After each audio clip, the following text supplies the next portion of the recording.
What is the one thing right now, because, you have friends who, they might not necessarily be turned on by a title like this.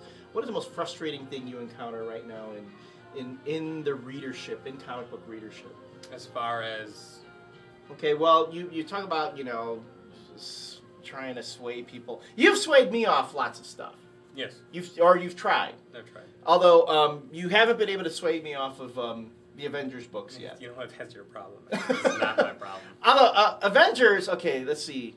Mighty Avengers reads to me like Avengers, yes. Whereas Brian Bendis has been doing a kick-ass Heroes for Hire on New Avengers. Yeah. And the last Avengers was I loved reading Alias again. Yes. I really did love reading Alias. It actually made me miss Alias a lot. If Brian Bendis could write 2 Avengers books as opposed to just one, and then just something else that he's calling New Avengers, that would be cool. But or maybe if he attempted to write a good book, maybe we can do that too. Just a book, just write a good book. I mean, he does. Powers, still an awesome book, but.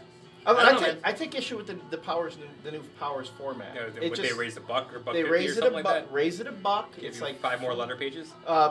Yeah, and nothing against Newsarama, but they reprint all his Newsarama interviews. I can go to Newsarama to read it. I don't need to have it printed in a book.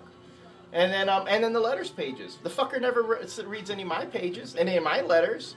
Do I not swear enough in my commentary, Mr. Bendis? Yeah, of course you don't. Not enough cocking or balling references? Is that what he needs?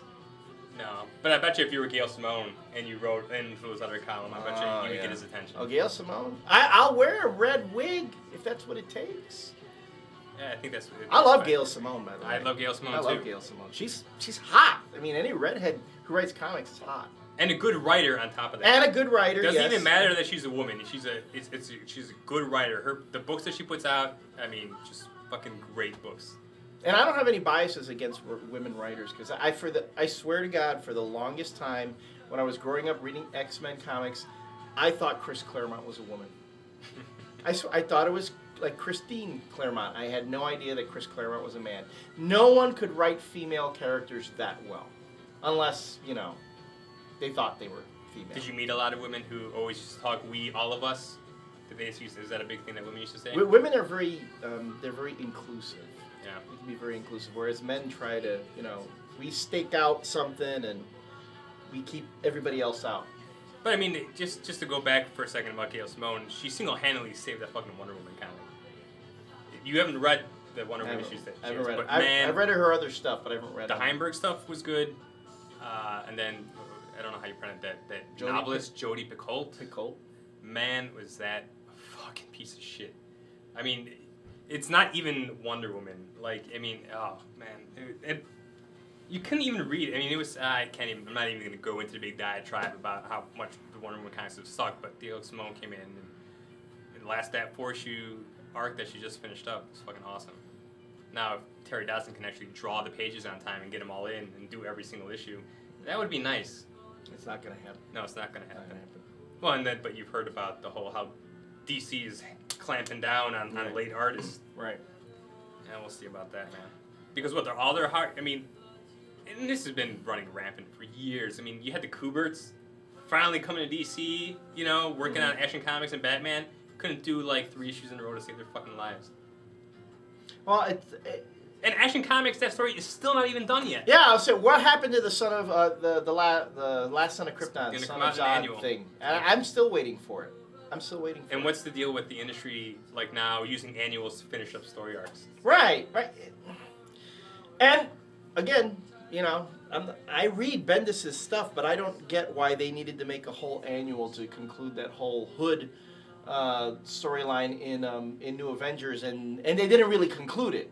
Yeah. They just they had another fight, and then after the fight, the Hood went his way, the Avengers went their way, and well, that's a good thing that you bring up though about like how it's like, can't things be in a miniseries or in a regular series? Can't the story just be tied up in a story arc anymore? Like, why is everything? It's so much decompression that you need all this extra bullshit. Like World War Hulk, 5 issues. You couldn't finish telling the World War Hulk story in there. You got to come up with like 5 World War Hulk aftermaths. They did the same thing with Civil War. Civil War, casualties of war, and then initiative and all that. It's like they can't even tell a story anymore within a set amount of issues. Mm-hmm. Okay. And I mean, King of Decompression, Brian Michael Bendis, that Mighty Avengers, that first story with Frank Cho, should have been 2 issues. 2 issues. Maybe 3. The Ultron. The whole Yeah. Ultron epic. Yeah. The Ultron as a woman, because that's what Frank Cho can draw. He can draw really hot women. So we're gonna change Ultron into a naked chick, because that's his bread and butter, and that's what you will buy for Frank Cho. I'll buy it. I'd rather it than a monkey. The other thing that Frank Cho can really draw, the monkey with the suit and the shirt. Yeah, I mean that would have been a better Ultron than that really plain design. Okay, Mr. Bendis, you do realize that if Ultron comes back as a monkey, you've got to credit us for it. So I would fucking buy that. I would buy a Brian Michael Bendis comic again. I would start picking it up if he did do that. But while we're on the topic of New Adventures and the so-called writing in New Adventures, what do you think about?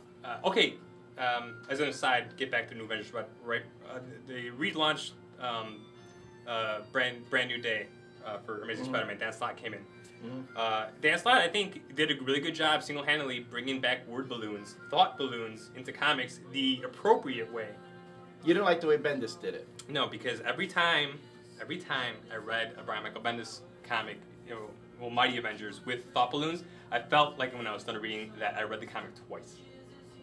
Because it was just like, they think to themselves and then they say it out loud. Like, man, I really gotta take a shit. Hey, I gotta go take a shit. I'll be right back. It's like, that was like the entire... It was a Forrest Gump, where, Very much so. Something bit me. Something bit me. Yeah. Right, and it's ridiculous. Like, but now he's gotten away from that. And on Mighty Avengers, he's doing the parentheses. Yes, like they're under their breath. But it's like everybody is now talking under their breath, because before they weren't, but now everybody has to do it because it's his new writing thing. He's got to introduce that in the comics now. Yeah. It's kind of ridiculous, because not everyone says snide remarks under their breath every fucking panel.